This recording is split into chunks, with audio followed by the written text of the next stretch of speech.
Tubig kayo.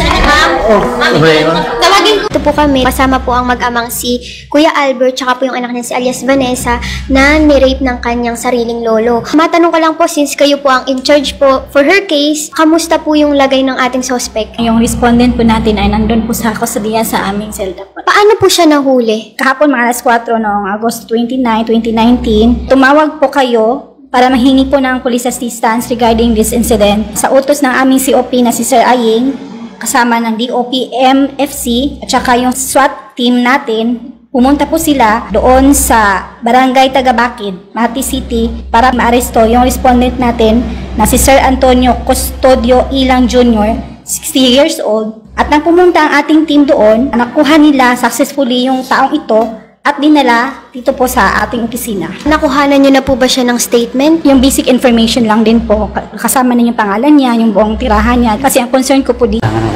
Pero aminado ka talagang ginahasa mo yung apo mo? Opo. Alam mo po ba na nabuntis niyo yung apo niyo dahil sa ginawa niyong paulit-ulit niyong ginahasa yung bata? Opo. Ano na plano niyo ngayon? Nandiyan ka na sa kulungan, paano po ang mangyayari? Sila lang magpansagwa man. Okay naman. Sila lang daw bahala. 2 taon niyo pong paulit-ulit na ginahasa yung apo niyo. Bakit po ganun? Diri man sa bukid may anak sir. Ang akong asawa gi. Palakaw may ba? Nandun sila sa bukid tapos pinalaya sila nung asawa niya.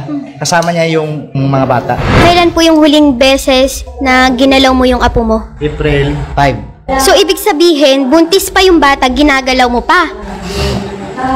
Ano yun, ginagawa mong para usan yung apo mo? Kumbaga, libog na libog ka, kaya pati apo mo, ginagalaw mo. Ako sir. Sa kagyan dili ginasya mo pan sir. Kung paistoryahon lang ko. Dili istorya. Kung istorya ko, kanang insakto gid akong istorya. Lagi sa may istorya nimo. Musugot man na sir. Ibig sabihin niya, may gusto rin ng bata. Istorya ko. Paano mo nasabing gusto ng bata? Kami man duha na nagkuan ma'am. Kami duha na nagbuhat dili kay ako ray kabubuton hasta siya. Sila daw dalawa ang may kagustuhan, hindi lang siya, pati yung bata. Kay kung ako siyang kanon sir kanang mo hilabtan. Mo liwalay kuan siya pagtukol. Kung galawin daw niya, hindi daw mag-resist ma'am. Paano po magre-resist? Baka tinatakot niya yung bata. Kasi bilang babae, wala na mahina na siya eh. Kumbaga, wala na siyang lakas ng loob na lumaban pa kasi natatakot siya sa'yo dahil lolo ka niya. Baka pag tinanggihan niya yung gusto mo, mamaya patayin mo pa. O, di ba? Gaano na po katagal niyong ginagalaw yung apo niyo? 2 sir. 1 taon na po daw. Mga ilang beses na. Kay kanang bulan sir, umapan natong bulan.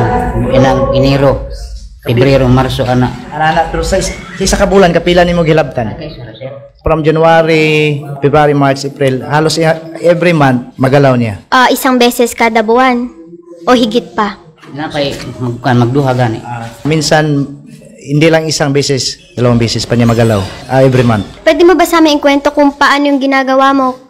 Kung ano yung nangyayari nung ginagalaw mo siya? Wala sir kanang magkuan siya maghilot ra sa kuha sir. Wala wa may kuan ako. Sugo nimo siya nga Wala ko akong asawa sir. Sira sa hilot pila hantod na kuan sir. Na-develop ko nga kuan sa kuha. Naingat to. Ang simula daw ma'am, pinahilot niya sa katawan niya. Tapos nung nagkalaunan, na-develop daw siya. Ay, kumusta man halya? Buhat man nimo pa. Ako lang mga nila ko nagpasayro ko. Away wa ko mahimo gani kay ano nabuhat gani mo di ko katuo. Pati sa tinday, kung di katuo kay wa ko kay record good. Ay. Pa. Ayaw pa? Ay, wala. Yung. Tubig kayo.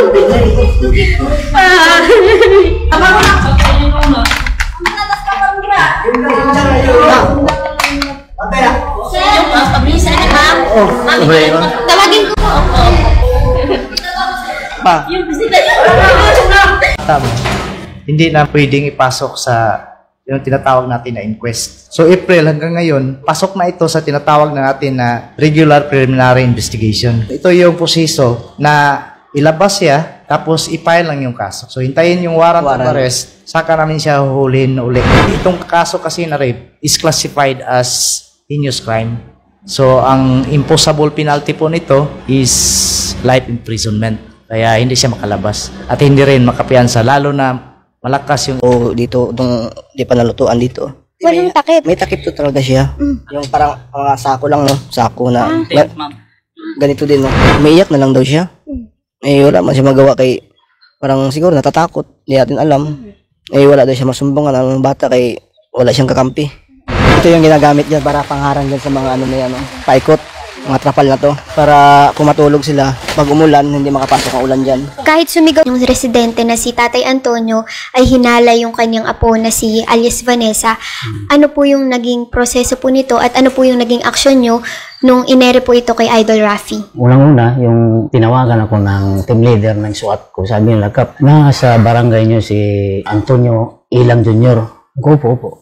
Sabi niya may kaso na rape. Kaya sabi na, Kap, anong gagawin natin? Sabi ko sa kanya, ganito lang gagawin natin.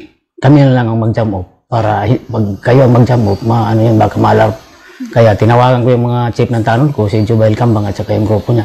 Sabi ko sa kanya, i-brief ko. Puntahan niyo si Johnny lang sa bahay niya kay iwan information nandiyan sa bahay. Kaya pinajam pa ko sa kanila. Pagkatapos, nakuha na nila, tinawagan ko ulit yung SWAT na abanti na kayo para dalhin sa Mate. Wala po ba kayong naririnig na may nangyaring ganito, ganyan na rape dito sa barangay nyo? Wala po. Yun lang talaga yung pag-ano namin. Nung nahuli nyo po siya dun sa bahay nila, hindi naman po siya yung nagwala or tumakbo o tumakas man lang. Wala siyang intensyon dahil yung tinawagan ko yung informante ko, sabi niya, iwan information, ano niya yung bata. Hanggang naabutan nila yung bata. Sabi niya, wag niyo akong patayin. Sasama ako. Alam ko na anong mangyari nito. Posible nakita niya yung video. Aminado talaga siya na ginawa niya yung krimen. Posible, kay sabi niya, alam ko na anong nangyari. Wag niyo akong patayin. Sa tingin niyo po, sir, ano po yung dahilan kung bakit niya ginawa